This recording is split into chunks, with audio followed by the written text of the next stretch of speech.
Okay, so anyone who's been, keeping up with things in Balochistan knows that this whole Jaffar Express hijacking, it's really a chilling situation to see almost 450 passengers taken hostage like that. Yeah. This is not just like another news story. It feels like something different for the BLA, the Balochistan Liberation Army. Right. So today we're going to deep dive into this attack, why it's so significant, and what it might mean for this conflict going forward.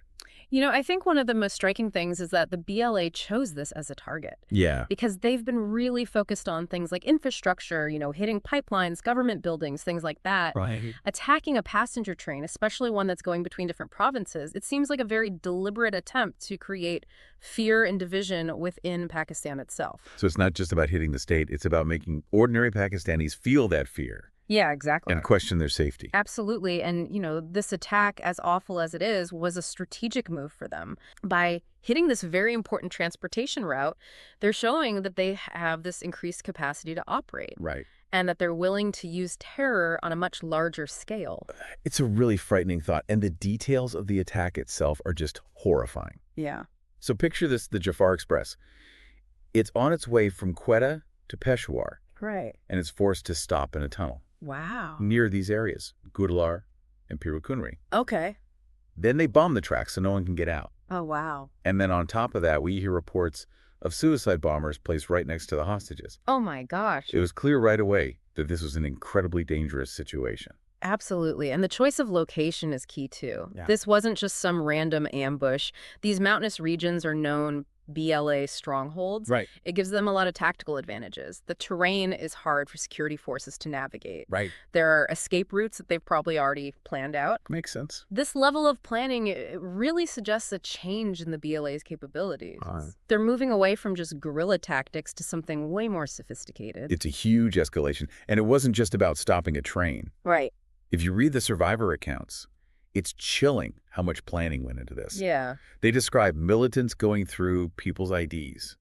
Wow. And they seem to be targeting people from specific provinces. Right. It wasn't chaos. This was deliberate. They were trying to ramp up tensions between different provinces. And that's where things get really scary. Yeah. If the BLA is intentionally targeting passengers who aren't Baloch, Right. it means they're trying to break apart Pakistani society from within. That's a terrifying thought. It is, and that kind of tactic could have devastating consequences. Yeah. You could see communal violence break out. The Mhm. region could become even more unstable. When you read those survivor stories, you really feel the terror they went through. I bet. Some passengers had to escape in the middle of that running into the mountains, Wow. not knowing if they were running to safety or straight into the hands of the militants. Oh my gosh. I can't even imagine that level of fear and uncertainty. And that psychological impact, Yeah. that feeling of being unsafe and not being able to trust anyone, Right. that's exactly what the BLA wants. Yeah. It's not just about the violence in the moment, it's about the long-term consequences. Right. They want to make the Pakistani state look weak, like it can't protect its own citizens, Right. which of course just fuels more unrest and instability. And the effects of this attack, they were felt all across Pakistan. Yeah, I can imagine. It made people really anxious about the possibility of future attacks and whether the government can handle them. Exactly. This incident brings up all sorts of questions about border security, about intelligence gathering, and about how effective our counterterrorism efforts really are. Right. If the BLA can pull off an operation on this scale, Right. it shows there are vulnerabilities that other groups could exploit, Yeah. including groups connected to the Taliban. So as all of this was unfolding, Hmm. the Pakistani security forces launched a rescue operation. They were able to free 155 passengers initially, Okay. but the militants got away into the mountains with a number of hostages, Oh, wow. which created a whole new set of problems. And that's where the terrain becomes a huge obstacle. Yeah. We're talking about remote, rugged mountains that are perfect for hiding and ambushing. Right. Even if the security forces have better weapons and more training, Yeah. they're still at a disadvantage in that kind of environment. Right. Getting those hostages out safely is going to be incredibly difficult. And we can't forget that this is more than just a military operation. Absolutely. It's a race against time with people's lives on the line. Exactly. The longer this drags on, the more danger those hostages are in. Right. And there's the psychological toll on their families and the whole nation. Yeah. Everyone is waiting anxiously for news. It's a national trauma. It is, and it just makes all the existing tensions that much worse. And tragically, we know that the train driver, a police officer, and a soldier were killed in the attack. Oh my. It's a stark reminder that this conflict has a very real human cost. It does. It's not just about statistics and headlines. You know, their deaths really represent a larger truth about this conflict. What's that? It's ordinary people who end up paying the highest price. It's always the case, unfortunately. It is. This train hijacking wasn't just an attack on infrastructure. It was an attack on Pakistani society itself. Yeah. And it's going to leave a scar that won't heal easily. That's a good point and a sobering thought. You know, this attack, as shocking as it was, it's not an isolated incident. Yeah. To really get the BLA's motivations, we have to kind of rewind and look at Balochistan's history Okay. and its relationship with Pakistan. Yeah, take us back a bit, because I think most people know the name Balochistan, Right. but they might not know the ins and outs of this conflict. Exactly. Balochistan has always had a really strong sense of autonomy. Even before Pakistan was formed in 1947, Right. it was made up of all these different princely states, each with its own distinct identity and culture. Right. And when the time came to join the newly formed Pakistan, right, there were some serious divisions among the Baloch leaders. Yeah. Some wanted total independence, others wanted to join, but with a lot of autonomy. So right from the start, there was this tension Yeah, between keeping their Baloch identity and being part of this larger nation. absolutely. And it wasn't just about cultural identity either. Okay. It was also about resources. Right. Balochistan is rich in natural gas minerals. It has a strategically important coastline. Yeah. But the Baloch people felt and still feel that they haven't really benefited from all this wealth. That makes sense. They see their resources being taken away, but their region stays underdeveloped, Right. and their people are marginalized. So it's that classic story of a region feeling exploited, right? Exactly. The wealth goes to the center, but not to the people who actually live there. Right. And that resentment has been simmering for decades. Yeah, and it's boiled over into multiple insurgencies. It has. The first one actually started just a year after Pakistan was created. Wow. Each insurgency has been met with these harsh military crackdowns, Right. which just makes the divide between the Baloch people and the Pakistani state even deeper. Of course. There are widespread allegations of human rights abuses and forced disappearances. Yeah. It's this cycle of violence that just breeds mistrust and anger on both sides. So this isn't just about a few groups that are unhappy. This is a much deeper conflict. Yeah, it is. It's been fueled by generations of perceived injustice and broken promises. Absolutely. And it's also important to remember that Balochistan isn't a monolith. What do you mean? You have all these different tribal groups, political factions with different ideas about the best way forward. Okay. Some want complete independence, while others want more autonomy within Pakistan. Right. This internal complexity makes it so much harder to find a solution. So this Jaffar Express hijacking could be the BLA's way of trying to bring these different groups together It could be. under this banner of resistance. Possibly. Like a show of force to show what they're capable of and how committed they are. Yeah, and what's worrying is that this attack shows a change in their strategy. How so? They're now willing to target civilians directly and exploit those divisions within Pakistan. Right. If the BLA is moving towards these more extreme methods, Yeah.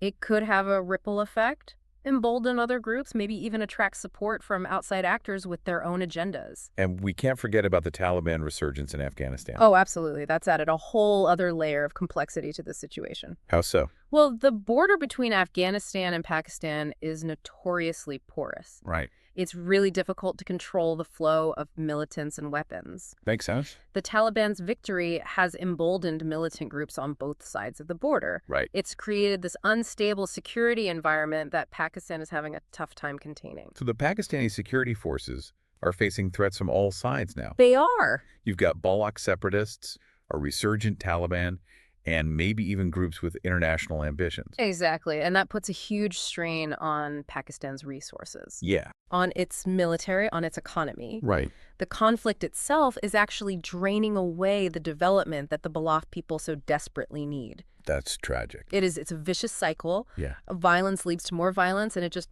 blocks any chance of progress. It's heartbreaking to think about the impact this has on ordinary people.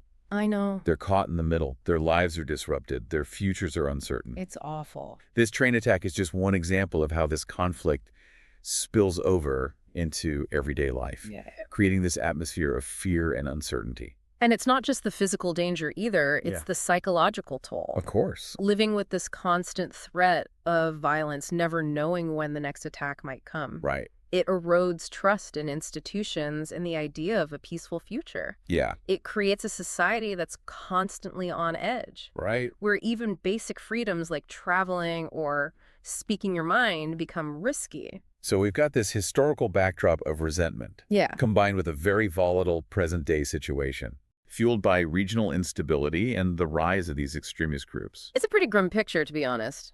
It is. But it's a picture we need to understand if we want to find a way forward. We've spent this deep dive really digging into this Balochistan conflict, and it's pretty heavy stuff, from its historical roots to this recent train attack and what it all means. It's easy to feel kind of overwhelmed by all the challenges. Yeah. But is there any hope? Are there paths towards peace that could actually work? It's definitely a daunting task. I wouldn't say it's hopeless. The situation is complex. There are deep grievances and really entrenched positions on all sides, but there are some potential paths forward. They're just going to require a pretty fundamental shift in approach. So where do we even begin to unravel something this deeply rooted? What are the key things we need to do to move towards a more peaceful, stable future for Balochistan? Well, addressing the economic disparities is absolutely crucial. Investing in development, making sure that the Baloch people actually benefit from the resources being extracted. That's got to be the starting point. It can't just be about taking the wealth. It has to be about empowering the people, giving them a real stake in their region's future. But some people would say that development has been happening. There have been infrastructure projects, efforts to improve education and healthcare, so why isn't that enough? You're right, there have been efforts, but they're often seen as being imposed from above. They don't really involve the local people, and they don't address that core issue of who controls the resources the Baloch people need to be real partners in development, not just passive recipients. So it's not just about the money, it's about giving them agency, a say in how their land and resources are managed. Exactly. And along with that economic empowerment, there needs to be genuine political dialogue. The Baloch people's concerns about autonomy and representation, those have to be addressed. This could mean constitutional reforms, maybe even looking at models of federalism that give more regional control. It sounds like a delicate balancing act, respecting Balochistan's unique identity while keeping it part of Pakistan. And that requires trust, which after decades of conflict must be pretty hard to come by. Trust is the most valuable thing in any conflict, and also the most fragile rebuilding. It takes more than just words. It takes concrete actions showing a real commitment to dealing with past injustices, releasing political prisoners, investigating human rights abuses.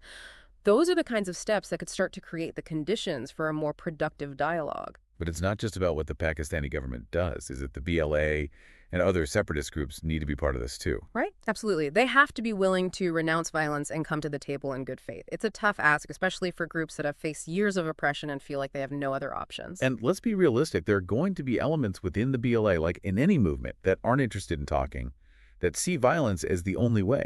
How do you bridge that gap? It's a huge challenge. It might take a multi-pronged approach, engaging with those who are open to dialogue, while also addressing the security threats posed by those who aren't international mediators, could play a key role here, providing a neutral space for talks and confidence-building measures. And what about the international community as a whole? What role can they play in resolving this conflict? They can and should play a role by supporting development initiatives, encouraging dialogue, and holding all sides accountable for human rights abuses. They can help create an environment that's more favorable to peace, but they also need to be careful to avoid anything that could be seen as taking sides or making the tensions worse. It sounds like there's no quick fix, no easy answer. This is going to be a long and difficult process that requires patience, compromise, and a real commitment to peace from everyone involved. That's the reality of these deeply entrenched conflicts, but the alternative, continuing down this road of violence and suffering, that's just not acceptable. We owe it to the people of Balochistan to explore every possible path to peace, no matter how hard it might seem. It's a heavy thought to end on, but an important one. We can't just ignore these complex issues, these forgotten conflicts. We need to engage with them, understand them, and use our voices to advocate for peaceful solutions. I couldn't agree more. We all have a role to play in building a more peaceful and just world, and that starts with recognizing the human cost of conflict, even in places that might seem far away. And that's what we've tried to do in this deep dive, to shed some light on a conflict that deserves more attention. It's a story of struggle, of resilience, of people who want a better future. The path ahead is uncertain, But one thing is clear, the hope for peace in Balochistan can't be allowed to die until next time. Keep diving deep.